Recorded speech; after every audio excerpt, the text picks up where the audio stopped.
पंचसूत्रम अनुशास्ति सूत्रम एकदा समुपासीनाः शिष्या आचार्यमुत्तमं प्रारेभिरे वरां चर्चां भावनाभ्यस्तचेतसः मुक्तये साधवो जाताः बन्धनच्छित्तये प्रभो बन्धनान्यपि साधुत्वे यदिशुर्विस्मयो महान् किमत्र बन्धनं दृष्टं मुनेरात्मविहारिणः स्पष्टमावेद्यतां वत्स मुमुक्षामुद्गमं नयन् अनुशासनमत्रास्ति व्यवस्था चापि विद्यते स्वतन्त्रचेतसामेतद् बन्धनं स्पष्टमीक्ष्यते जीवनं विद्यते यत्र मुमुक्षो सामुदायिकं तत्रानिवार्यतामेति व्यवस्था चानुशासनम् तथापि बन्धनं नैतद् मुनेरात्मानुशासिनः परानुशासितस्यैतद् बन्धनं शान्न चान्यथा अनिवार्यं कथं देव समुदायेऽनुशासनं यत्र स्वशासिनः सर्वे विद्यन्ते मुनयो वराः लक्ष्यं स्वशासनं वत्स तेषामस्तीति मे मतिः परमात्मानुशासित्वं न क्षणेनैव सिद्ध्यति विवेकोऽपि न सर्वेषां सदृशो भवति क्वचित् सम्बुद्धिश्चिन्तनं चापि रुचिः संस्कारधारणा सोपानानि यथारूढमादेयानि न सर्वदा तथानुशासनं वत्स स्वस्यारोहणहेतवे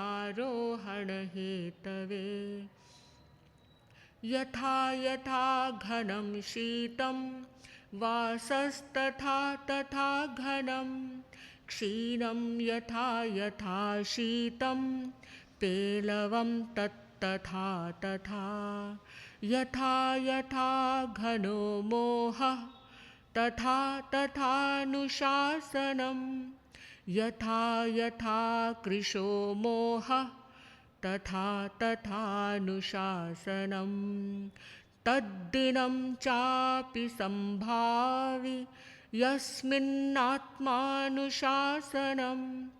गुरुशासननिर्मुक्तमुदिस्यति समात्मना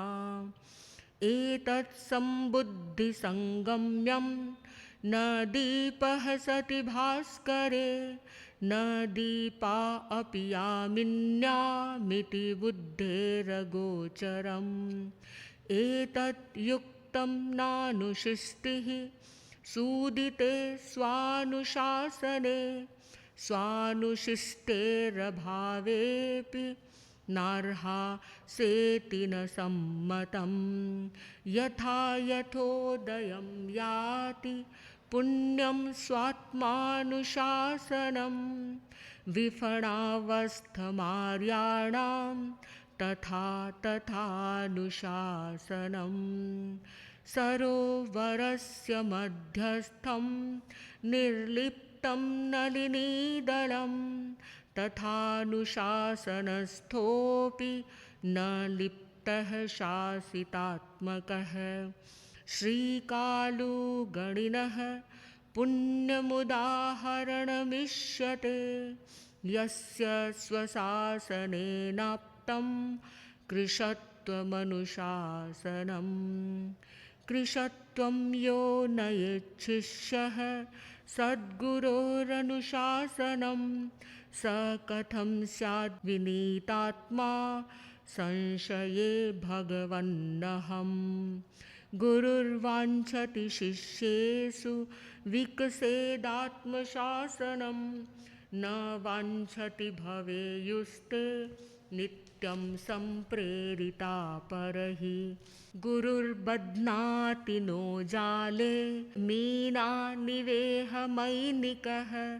गुरुर्विहारयत्यभ्रे पोतानिव विहङ्गमः चञ्चुमध्ये क्षिपन्तेऽपि भोजनं पक्षिणो यथा तथानुशास्ति कृत्योऽपि स्वशिष्यान् बालकानिव पङ्गुतां न नयत्येष हस्तालम्बं सृजन्नपि गतिं सम्प्रेरयत्येव गच्छेयुस्ते निजक्रमहि पुरानुशासनं पुण्यमतीते शिक्षिते जने इदानीं शिक्षिते लोके किमावश्यकमस्ति तत् शाश्वतं किञ्चिदत्रास्ति किञ्चित् सामयिकं तथा त्रैकालिकमिदं सत्यमारम्भः सानुशासनः वैज्ञानिकमिदं तथ्यं संसिद्धिः स्वानुशासना तेनानुशासने प्रेम पीनं भूयात्तवानिशम् उच्छृङ्खलाः स्खलन्त्येव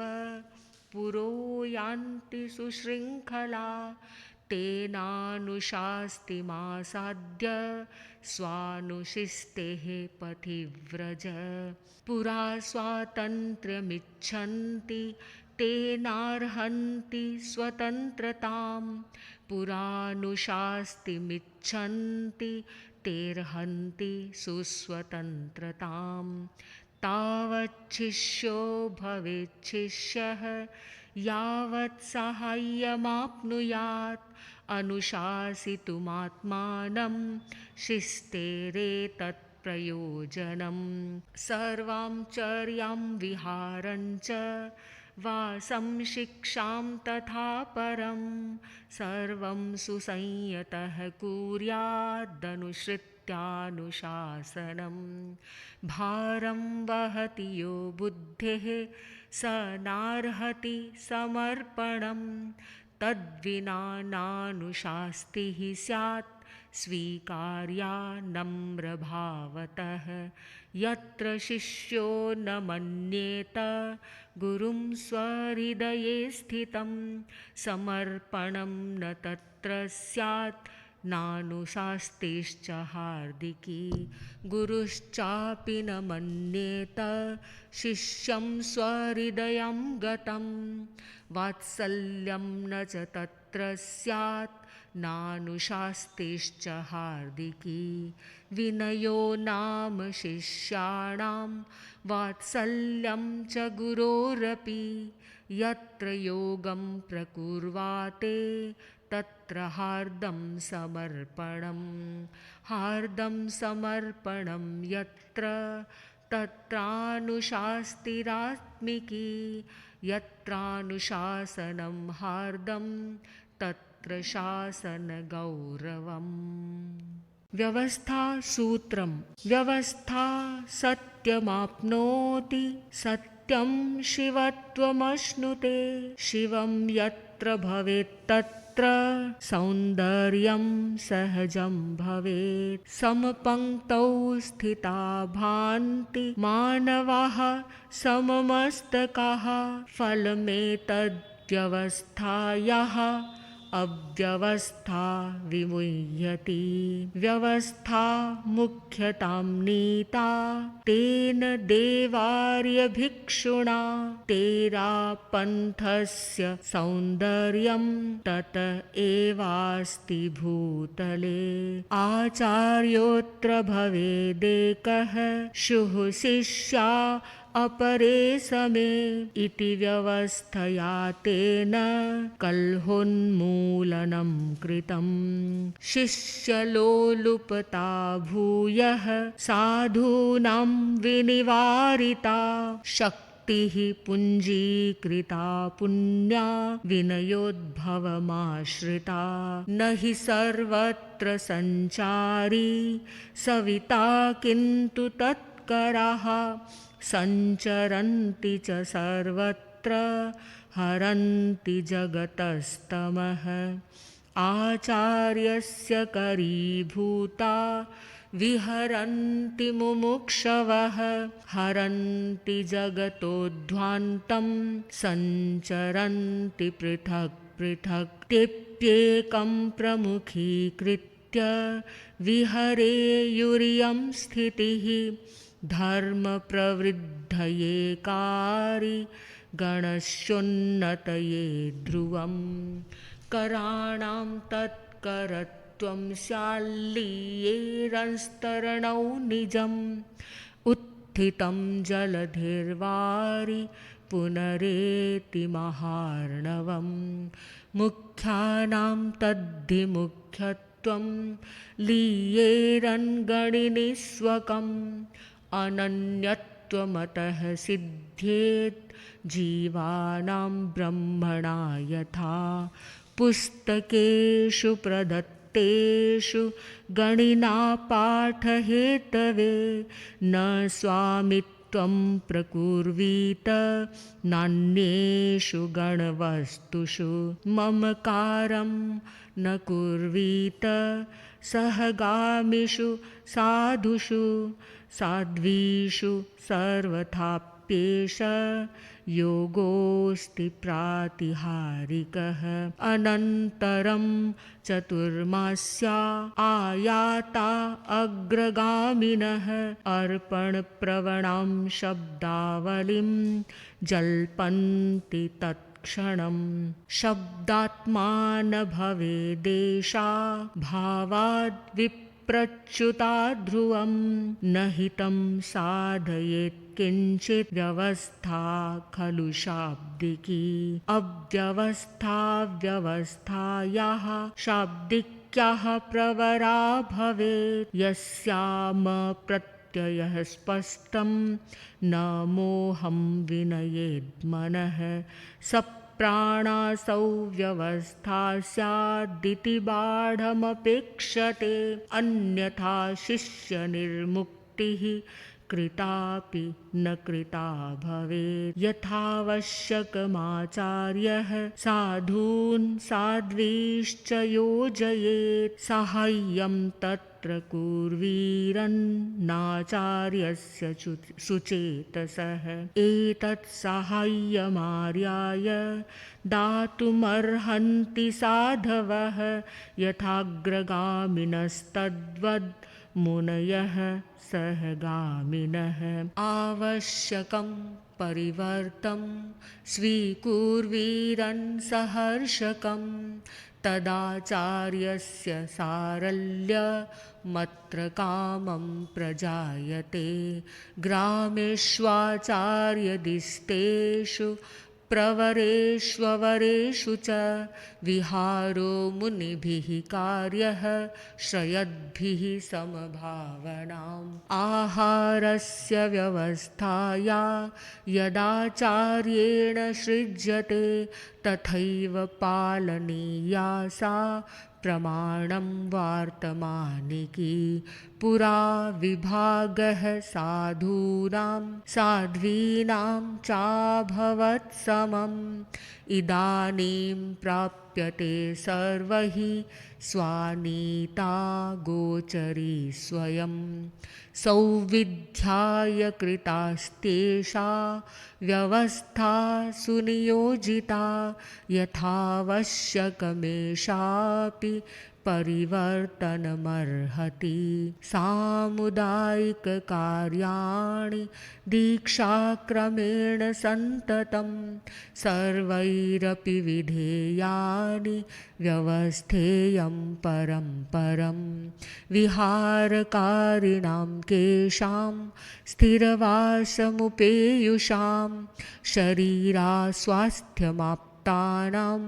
सेवाकार्या ससम्मदं चराणां च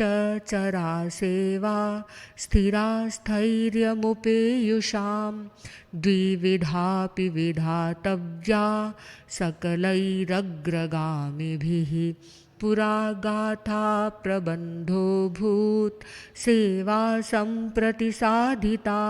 साधूनामपि साध्वीनाम् अनिवार्यतया मया सेवा शाश्वतिको धर्मः सेवाभेदविसर्जनं सेवा समर्पणं स्वस्य सेवा ज्ञानफलं महत् महान्तो ज्ञानिनः सन्ति महान्तो ध्यानिनस्तथा तेभ्योऽपि सुमहान्तश्च सन्ति सेवापरायणाः सेवातन्तोरनुष्युत्या सङ्घस्यैकत्वमिष्यते सेवातन्तोश्च विच्छित्या सङ्घच्छेदोऽपि जायते वैयावृत्यं कृतं येन मुनेः रुग्णस्य भावतः मम सेवा कृता तेन ब्रूते तीर्थकरो महान् तेन सेवाव्रतं पुण्यं समुपास्यं ससम्मदं साधुभिश्चापि साध्वीभिर्व्यवस्थैषा महोदया स्थाननिर्धारणं चापि दीक्षाक्रमेण जायते साहाय्यस्यापि चैकस्य शयनस्य स्थितेरपि व्यवस्थासौ व्यवस्थानामखिलानां प्रविद्यते आचार्यो मूर्यथा योग्यं परिवर्तयितुं क्षमः कार्यादीनां व्यवस्थायां व्यापृणीयान्न कञ्चन इति स्वतन्त्रतामेति गणौचित्यं प्रपालयन् पुराण्येषां पदानां च व्यवस्थासीत् परं भिक्षुणा भाणि सर्वेषां पदानां कार्यकार्यहम्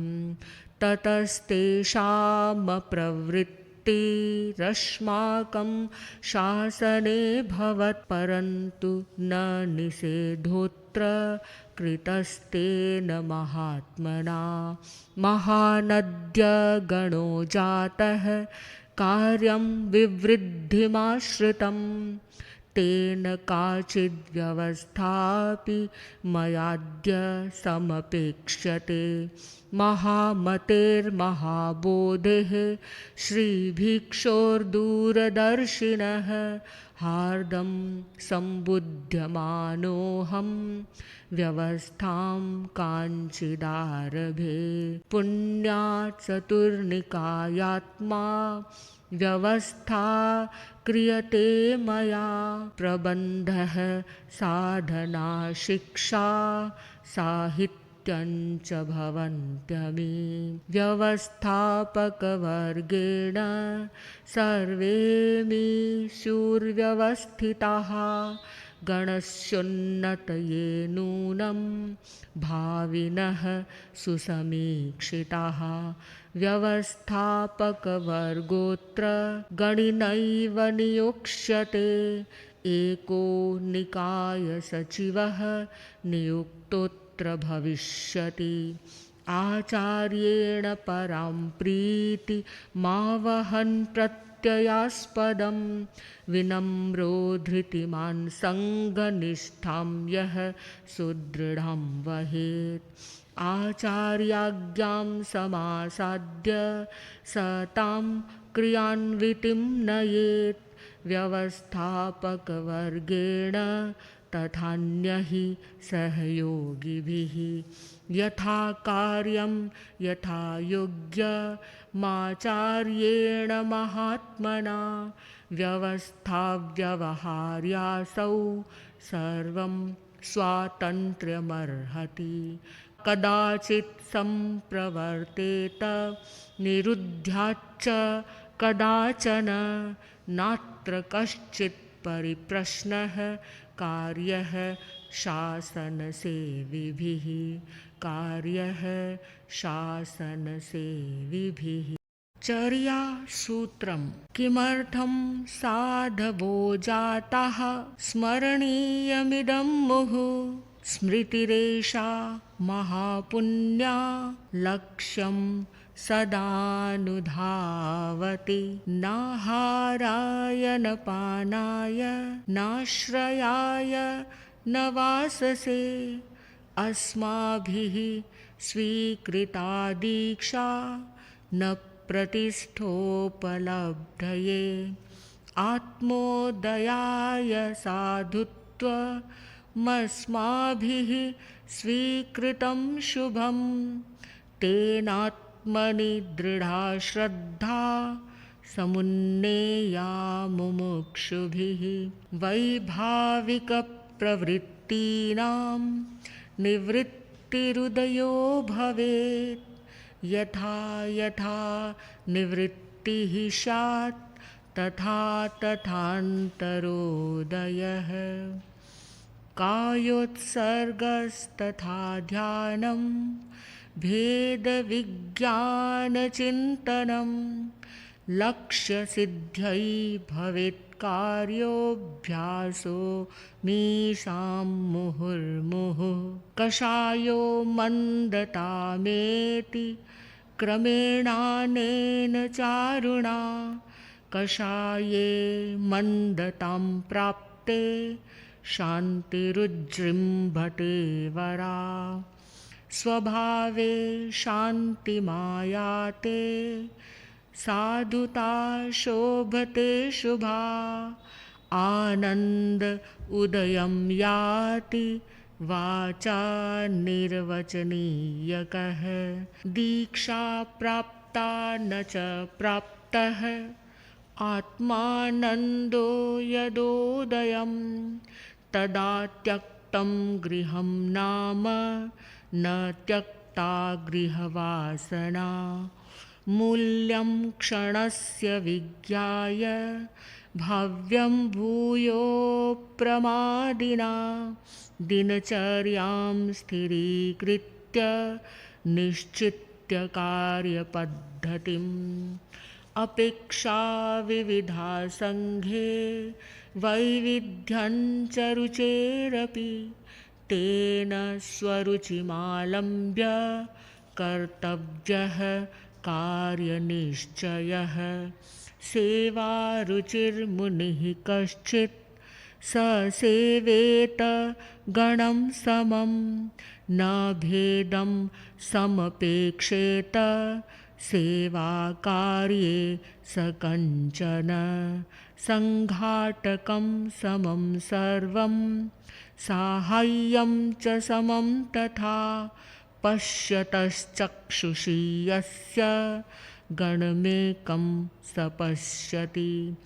स्वाध्यायरुचिरप्येकः स्वाध्यायं कुरुतां भृशं गणोन्नतिकरा एते स्वाध्यायरतचेतसः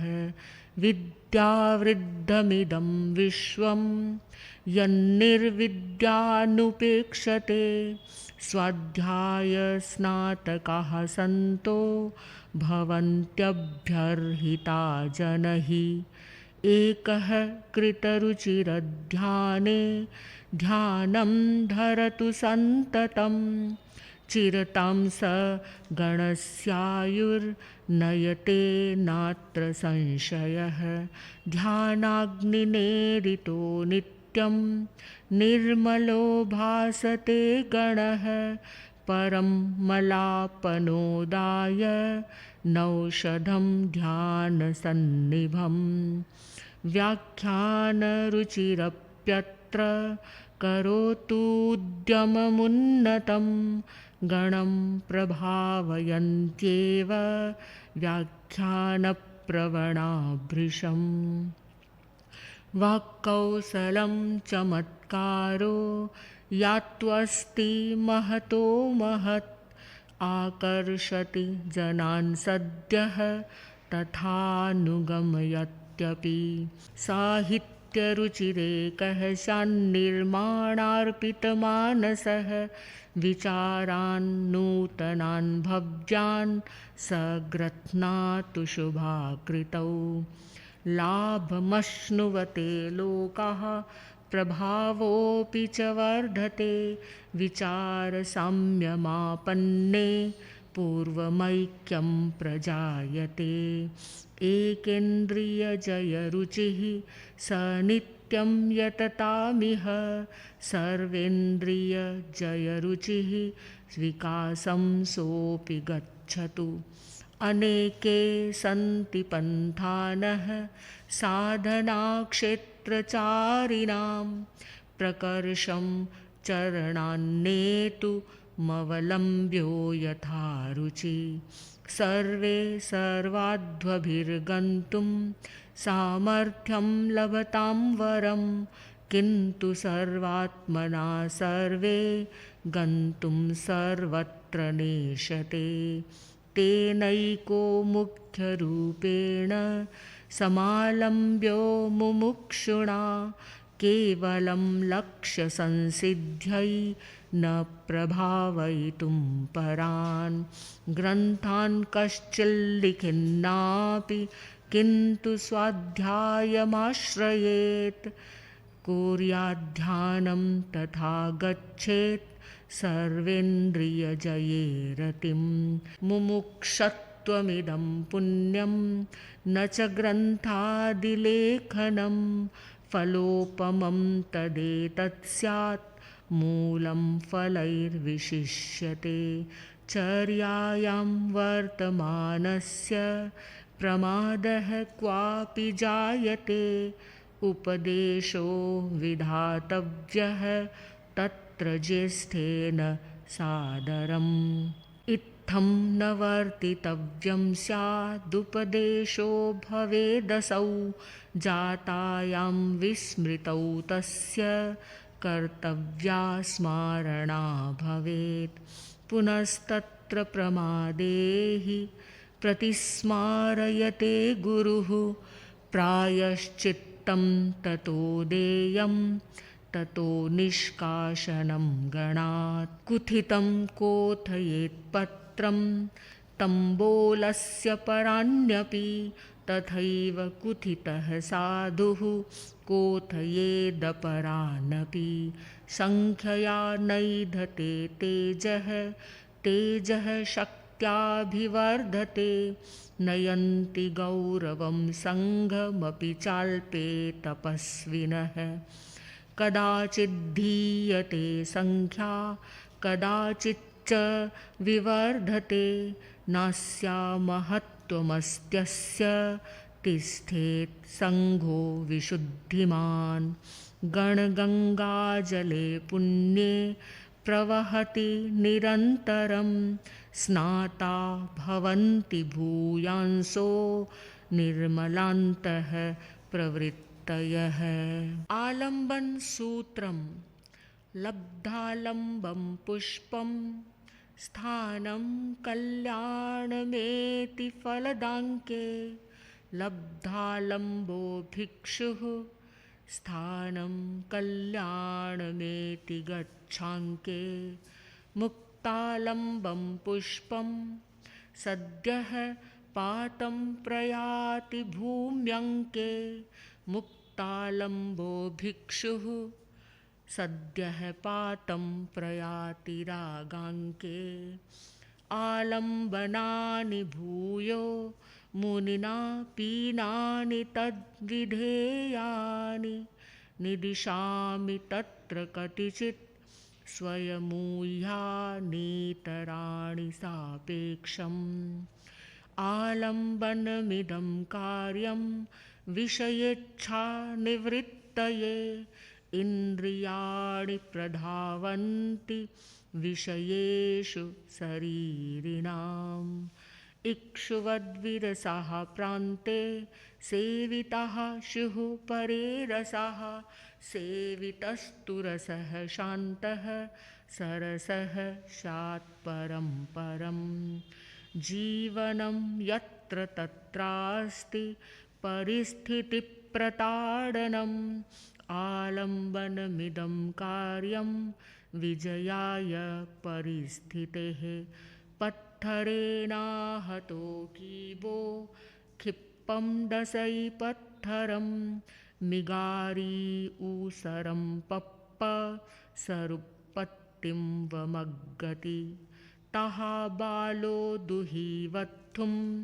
बाहिरं निन्दतीभिसं दुःखोत्पत्तिविनाशं तु मिगारिब्बणपप्पति नानामतयो लोकाः केनाप्याकृष्ट एष येत्तत्त्वम् अप्रियतामपि नीतः शुचिना दुग्धेन मिनुयात् स्वम् आकृष्टेन मतिमता तत्त्वार्थान्वेषणे मतिः कार्या यदि सत्यं कः कोपः यद्यनृतं किन्नु कोपेन को हि तुलामधिरोहति शुचिना दुग्धेन सहजमधुरेण तप्तं विकृतं मथितं तथापि यत् स्नेहमुद्गिरति अनुशासनमुपनीतो गुरुणाप्यरुणेन वाक्प्रयोगेण उपस्थितं तनुयात् स्वं कलमस्याख्यातमास्पृशंस्तद्वत् अस्मानवेहि कलमानलमाहतानां येषां प्रकाण्डमुशलैरवदाततैव स्नेहं विमुच्य सहसा खलतां प्रयान्ति ये स्वल्पमर्दनवसान्नवयं तिलास्ते प्रियमप्रियमपि योगमाभेजानः सहेत समभावं स्मृत्वा दशरथवाक्यं चरितं रामस्य सम्यगापश्यन् आहूतस्याभिषेकाय विसृष्टस्य वनाय च न लक्षितो मया तस्य स्वल्पोऽप्याकारविभ्रमः यैरुपकृतिराचीर्णा तानुपनद्बुद्धिरनुन्नयेन्नित्यं मन्त्रममोघं ममुं यो वेत्ति स विन्ते सुरक्षितं स्वस्वं प्रथमवयसि पीतं तोयमल्पं स्मरन्तः शिरसि निहितभारा नालिकेरा नराणाम् उदकममृततुल्यं दद्युराजीवितान्तं न हि कृतमुपकारं साधवो विस्मरन्ति कलहो न हितः क्वचिदपि परमाहारक्षणे विशेषेण भोजनसमये कलहं कुर्वन्नग्निं नयति मन्दत्वम् ईर्ष्या भयक्रोधपरीक्षतेन लुब्धेन रुग्दैन्यनिपीडितेन प्रद्वेषयुक्तेन च सेव्यमान् मन्नं न सम्यक् परिपाकमेति अव्युत्पन्नमतिः स्यात् बुद्ध्यस्तत्राग्रहो न कर्तव्यः युक्त्या प्रतिबोधितको मुञ्चन्त्यल्पाशयोऽपि दुस्त्यजकं कासे दध्नो भोजनेन लाभाः सन्ति त्रयो ध्रुवं न वार्धक्यं न वा चौर्यं न श्वा भक्षयति क्वचित् अनुकूलत्वं लब्धं प्रतिकूलत्वं क्वचित् पुनर्लब्धं समता न हि हातव्या मुनिना सवितुस्तुलां समाश्रयता लाभालाभे सुहे दुःखे जीविये मरणे तः समो निन्दापशंसासु तः मानावमानवो अणिस्यो इहं लोये परलोये अणिस्यो वासी चंदन कप्पोय असणे अणसणे तहा उदये सविता रक्तो रक्तश्चास्तमये तथा संपत्तौ च विपत्तौ च महता मेकरूपता केचन मृदुलात्मानः स्वल्पं चाप्यनुभवन्ति बहुतरं कृत्वा पदे पदेऽप्यपमाना शङ्काभीताश्च तैश्चिरं चिन्त्यम् अपमानादयस्तस्य विक्षेपो यस्य चेतसः नापमानादयस्तस्य न क्षेपो यस्य चेतसः नापि क्वचन विवादः कार्यः पालयतात्मगौरवं महता सविवादो व्यवहारं मानी करोति सिद्धसेनोक्तं ग्रामान्तरोपगतयो रेकामिष सङ्गजातमत्सरयोः स्यात् सख्यमपि शूनोर्भ्रात्रोरपि वादिनोर्न स्यात् सहजगुणो नम्रत्वं परमवलेपं व्रजेद्मुनिः कश्चित् बहुश्रुतत्वं प्राप्तस्तत्रागदमाप्नुयात् प्रवरं ज्ञानं मददर्पहरं मद्यति यस्तेन तस्य को वैद्यः अगदो यस्य विषायति तस्य चिकित्सा कथं क्रियते तस्य चिकित्सा कथं क्रियते। शांत सहवास सूत्रम एका मम जिज्ञासा शासे पूर्णा भविष्यति प्रकटं कथमायामि मुनीश्वर शान्तं सहवासमत्र समुदाये सुखमिष्टं सर्वेषां नाशान्तस्तत्क्वचित् क्षणं लभते संभाव्यं किमिदं स्यात् सहवासश्चापि शान्तिरपि अभावितात्मा न हि शान्तिमेति तिष्ठन्निहैकोऽपि जनः कथञ्चित् न भावितात्मा बहुषु स्थितोऽपि व्रजेदशान्तिं तव वच्मि तथ्यम् को भावितात्मा भगवन् प्रवाच्यो जिज्ञासुरस्मि प्रतिबोद्धुमेतत् यो वस्तु सत्येन मनः प्रवृत्तिं प्रयुक्तवानस्ति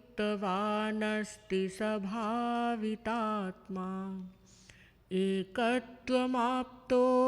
वसन् समूहे परानपेक्षेत गुणानुकारे परानुपेक्षेत गुणोपरोधे सभावितात्मा चिरमेति शान्तिम् इच्छन्नपि परां शान्तिं मेकस्तां नाधिगच्छति कारणं किं प्रभो तत्र ज्ञातुमिच्छामि सम्प्रति किं नाकर्णि त्वया शिष्य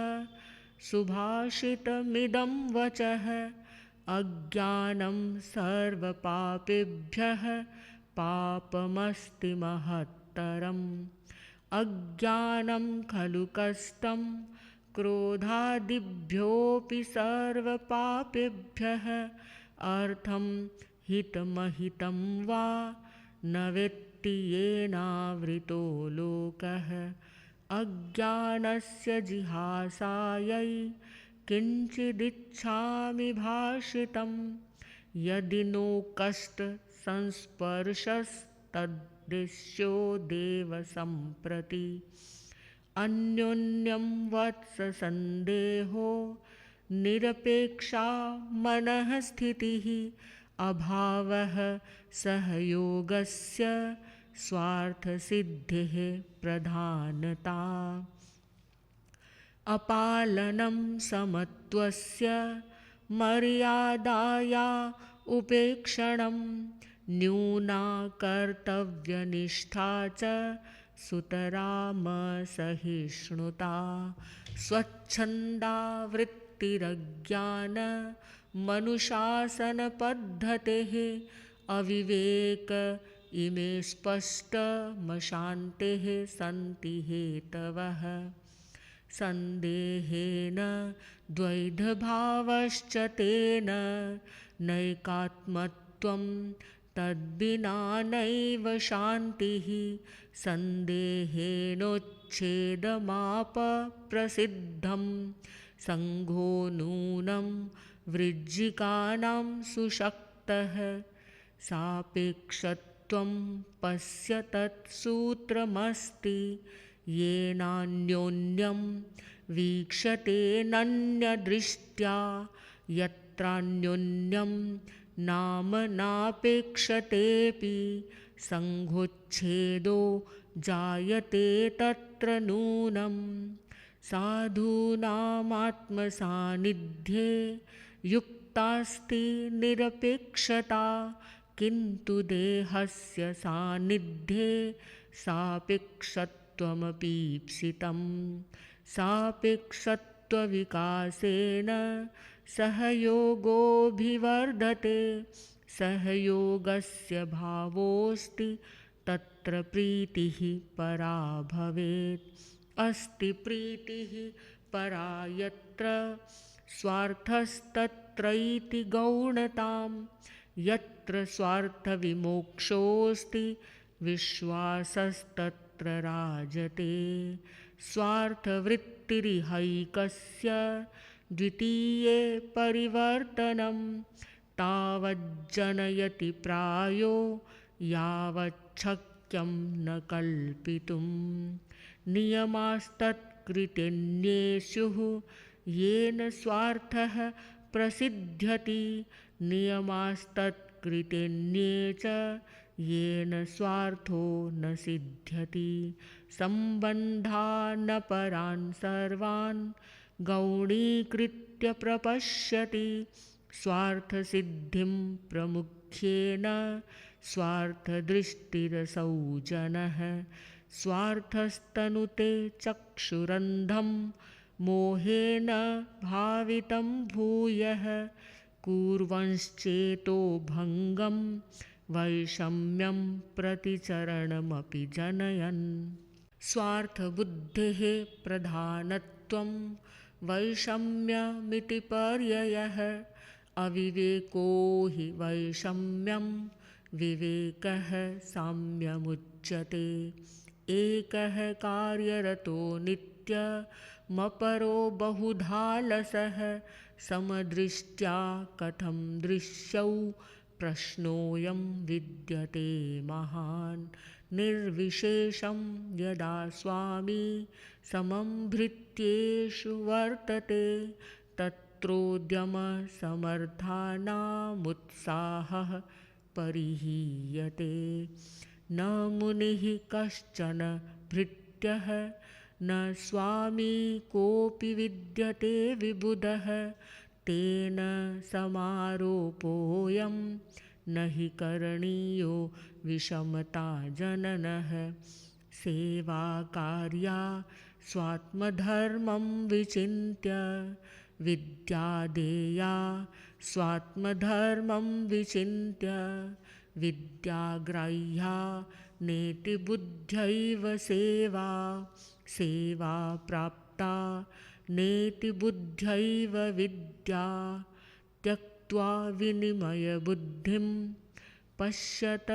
कर्तव्यमात्मनो विमलं स्वार्थः सित्स्यति सहजं समता धर्मोऽपि सेवितो भविता इच्छा सामाचारी विहितः सर्वोऽपि साधु सहयोगः तेनात्माधीनोऽयं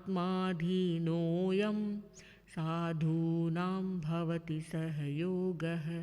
मर्यादां पालयत्येक एकश्च तामुपेक्षते एकः कर्तव्यनिष्ठश्च कर्तव्योपेक्षको परः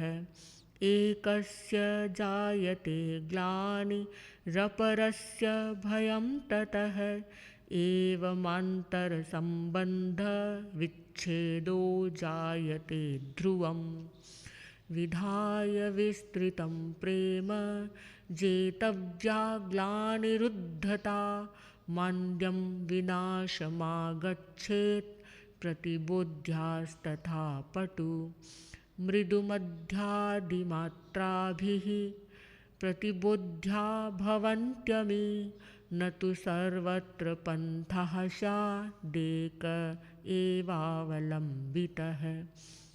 भोजनं नित्यकार्यञ्च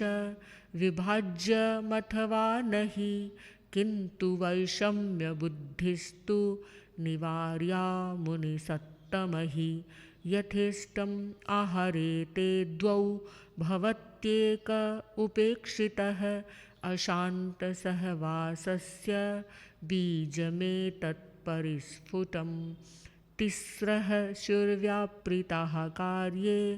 नैका व्यापारमाश्रिता अशान्तसहवासस्य बीजमेतत्परिस्फुटं सर्वेषु सह भुञ्जानः सर्वेषु कार्यव्यापृताः शान्तस्य सहवासस्य बीजमेतत्परिस्फुटं भारदानेऽपि वैषम्यं दुनोति विपुलं मनः अशान्तसहवासस्य बीजमेतत्परिस्फुटम् अस्वास्थ्ये कस्यचित् सेवा सम्यक् कश्चिदुपेक्षितः अशान्तसहवासस्य बीजमेतत्परिस्फुटम् प्रमादे कश्चिदाकृष्टः नोपालब्धो भवेत्परः अशान्तसहवासस्य बीजमेतत्परिस्फुटं समभारः समसेवः सति प्रमादे समप्रतीकाराः शान्तं सहवासं ते मुनयो जनयन्ति निर्मलाचाराः भेदं जनयति भेदबुद्धिरभेदं ह्यभेदबुद्धिश्च वैषम्यं न तु कार्ये तत्प्रतिबिम्बं हि भेदबुद्धिकृतम् अभेदबुद्धिः स्थिरतामुपैति तदा न वैषम्यमतिर्विजृम्भेत् समं मनो हि समतां प्रसूते वैषम्यमेवं विषमं मनो हि तेनान्तस्तलतुलया स्वमनः कामं प्रतोलनीयं स्यात् तेन विशदभावेन यो लिप्सुः शान्तसहवासं द्रव्यं क्षेत्रं कालं भावं सम्प्राप्य भवति वैषम्यं परमिह समवृत्तीनां वैषम्यं नानुभूतं स्यात् सङ्घातकान्यनेकानि मिलितानि क्वचित् पुनः सामञ्जस्यं स्थापयेयुः सौहार्दस्य परस्परं भारदानादिकं कार्यमसामञ्जस्यरूपकम् अशान्तसहवासस्य प्रायो हेतुप्रजायते परस्यासन्निहितस्य स्थितिं वीक्ष्या परोऽप्यनुपश्यति तथापप्यसौ सेवां सन्तुलितामेव गृह्णीयात् स्वानुगैस्तदा अपि शारीरं कष्टं मानसमप्युद्भवं कदाचिदियात् सोढुं तदशक्तानां सहवासो शान्तिमारभते कनिष्ठं कर्हि चिज्येष्ठः कदाचित्तं कनिष्ठकः सहेत सुधिया शान्त सहवासस्य हेतवे आकस्मिकस्तु सम्प्राप्त आवेगः कस्यचित् भवेत् तदा परेण मौनस्यालम्बनं क्रियतां वरम् मौनं नालम्बितुं शक्यं यदि सामान्यभावतः तदा श्वासनिरोधस्यालम्बनं क्रियतां क्षणं नैवं शक्यमिदं चापि तदा स्थानं तदुत्सृजेत् क्षणमन्यत्र गत्वा हि स्थेयं क्रोधोपशान्तये आवेगो वर्धते नूनमावेगं प्राप्य सम्मुखे आवेगो प्रतिमल्लस्तु क्षणेनैवोपशाम्यति आवेगः सम्मुखं स्वस्य प्रत्यावेगं प्रपश्यति तदा स दीर्घजीवी स्यादभिमानपुरस्सरम् आवेगः सम्मुखं स्वस्य प्रत्यावेगं न पश्यति तदा स मृत्युमाप्नोति पश्चात्तापपुरस्सरं प्रमादं कुरुते भूयः उक्तः सोढुं न शक्यते अशान्तसहवासस्य हेतुरेष महान् भवेत् तेन सहिष्णुर्भावो मुनिना सम्यग् विकासमानेयः तेन विशदभावेन यो लिप्सुः शान्तसहवासं नानुभवः परिपक्वस्तेन ज्येष्ठानुभूतिरनुकार्या स्वच्छन्दानां प्रायः सहवासो शान्तिमारभते मनोवैज्ञानिकी बाढमनुशासनपद्धतिः तदा स्वच्छन्दता नैव वृद्धिं कदाचिदृच्छति नाक्रोशपूर्वकं शिक्षा दानेनान्यो विशुध्यति प्रतिकारात्मकं भावं प्राप्य श्रोता विमुह्यति प्रमादस्यानुभूतिं यो भवेत् कारयितुं क्षमः तादृशं शिक्षकं प्राप्य शुद्धिमित्यनुशासितः परिणामं प्रमादस्य योऽनुभूतिं नयेत्पटुः स लोहं गालयित्वैव सन्धत्तेऽन्येन चायसा आज्ञाशब्दप्रयोगस्तु कर्तव्यो न यदा कदा यत्र प्रयुज्यते तत्र मौनमेवानुगामिनाम् अविवेको भवेत् शैक्षः सोशान्तो शान्तिमाक्षिपेत् तत्रोपायस्तथा कार्यो विवेको येन वर्धते नोपदेशो बहुकार्यः निर्देशालम्बनं सृजेत् उपदेशो मनः स्थूलं प्रभावयति निश्चितं निर्देशो भावयत्येव सूक्ष्मं मानसमद्भुतं तेन निर्देशविधिना सविज्ञैरुपचर्यताम् एवं नानाविधैः सम्यक् प्रयत्नैर्मुनिसत्तमः प्राप्नुवन्तु प्रियं शान्तं सहवासं प्रतीक्षितं सहवासं प्रतीक्षितम् प्रशस्तिः शासनतरुमुन्नेतुं सुरसरिता सलिलसेकनिभं पुण्यं हृदयोद्भूतं